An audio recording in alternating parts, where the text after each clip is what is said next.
Hey guys, I've got another game for us to look at here, so let's go ahead and take a look and see what happens. You can see I'm around a 1200 elo. I'd been having a rough day to this point, but this game made everything worth it while I was playing chess. Let's see what happens. I'm playing with the black pieces here. This is a 3-minute blitz game on chess.com. So my opponent opens with the move pawn e4, and I open with pawn c6. If you've been watching the channel, you know I'm going to play a Caro-Kann defense. So my opponent develops their knight to f3, and I push my d-pawn to d5, starting the Caro-Kann. So my opponent goes ahead and takes in the center, and I take back with the pawn, and then my opponent goes ahead and gives this check. So I block with the knight here. My opponent develops their other knight. I get my knight out to f6, and they go ahead and hop in the center. So now they have a double attack on this knight right here, but it's only defended once. So if I just play something like, let's say, pawn to e6, well, then they would be winning because they could take. And once I take back, they have this attack on my king with check. And when I block with the bishop, now they get to take my rook. And you can see white would be up 2 points of material. So instead of doing something like that, I go ahead and defend with the bishop, and they go ahead and take my bishop off, and I recapture with the queen. Obviously, I don't want to recapture with my knight here, well, because then this pawn is hanging, and obviously I don't want to recapture with my king because then I can't castle anymore. So that's why I take back the queen. My opponent goes ahead and castles, and I ask the question to the bishop, what's it doing?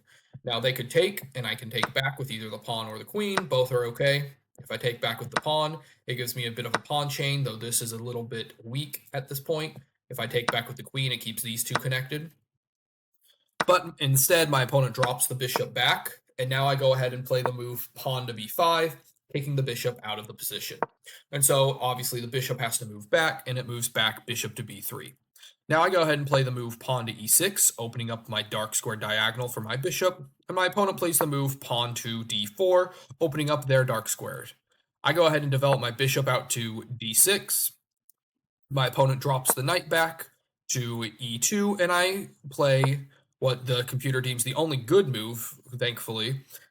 So I play the move bishop to c7 because I have ideas of creating a battery. So my opponent develops their pawn to c3, the whole reason they move their knight back. And now I play the move, I castle here. But with my bishop here on this c7 diagonal, I'm spying at this h2 pawn, but I wanted to get my king to safety first. So my opponent now brings their bishop back to c3 because they've got ideas now spying at my h7 pawn, and I go ahead and play the move queen to d6. And now if my opponent plays something, let's say queen to d3, setting up their own attack, this would allow me to just checkmate their king. So my opponent spots that, thankfully for them, and they play the move knight to g3, stopping that. And I go ahead and hop my knight into position because, once again, if they take with thinking they have an attack on my queen, it's checkmate. So now my opponent plays the move queen to d3. And now if I continue with my plan of taking the knight, I would be hanging checkmate. So I notice this, and before I do something like that, I play the move pawn to f5, which the computer deems as the best move. Because now I can move my knight, and this pawn is defended by this pawn on e6 and by my rook, so my knight can move. And here my opponent makes an inaccuracy. They play the move pawn to f3, trying to kick my knight away. But what that does for them is it weakens how many defenders this knight had on g3. So before in this position, it was defended once and twice, but now it's only defended once, so I can go ahead and take the knight with my knight, and now there's no longer this queen to h7 because my pawn is right here blocking it, and that would just blunder their queen. So once they recapture, I can now put my queen up on g3, and this king you can see is running out of spaces to go. And if the king tried to do something like this, well, then that's a blunder and it would lead to checkmate.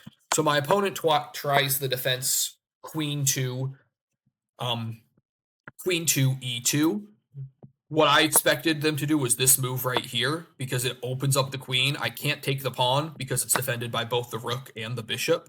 So what they should have done was offer a queen trade here, because then if I tried to do something like this with my queen, well, I can't anymore because my bishop is blocked off. So that's what they should have done, but they played the move queen to e2. And now, because this diagonal is still open, I do have this move queen to h2, and the king is only one square it can go to. It can't block with anything. Nothing can get in the way, so the king has to go to f2, the only move. But now I bring the bishop up, because if I go here, my opponent can simply repeat the position or continue to go out here. So I bring the bishop up, which is, you see, the best move, and the king can only go to e3 because this is blocked by the bishop, this is blocked by the queen, so this king is starting to run to the center of the board. And so now here I see a king and a queen on the same file, and I'm thinking if I can get my rook here, that's a skewer and I can win the queen. But I have this pawn right here that's stuck as it's clogging up the file. So I play the move pawn to e5, which is the best move in the position because I'm looking to take and try to win this queen here. And so my opponent finds the move king to d3. So now I can't, or now it's not coming with check if I take it. And I play the move rook to e8, which is once again the best move because this pawn, if he takes that pawn, that loses a queen because I can give a check here, and the queen would have to take because the king's only got two moves. Let's say the king goes here. Well, then I can just give a check. King has to return, and that loses the queen. And if the king went to the other square after this, if the king went up something like here, then I have this check, and once again, the queen is being lost. So my opponent doesn't take, but they play the move bishop to d2, and this is a blunder for them, and it loses in 9 moves if played perfectly. But so I start off with the move pawn to e4 check. So my opponent's king could only move here, but if it moves here, it's getting checkmated on the next move. With pawn to f4, a pawn checkmate. This pawn cuts off this square, my bishop cuts off this square, and this pawn puts it in check, defended by the bishop. So my opponent takes the pawn back, and now I recapture with my f pawn, and it comes with check, and my opponent can't run here, and they can't run, or they could, so their only square they can move to is there, or they can take the pawn, which the best move here is taking the pawn and giving up the queen, because then I can give this check, and my opponent can escape checkmate momentarily. But what my opponent does is they move here, and now it's a mate in 2 moves, and I managed to find it. I play the move queen to h6. The king has no squares it can go to.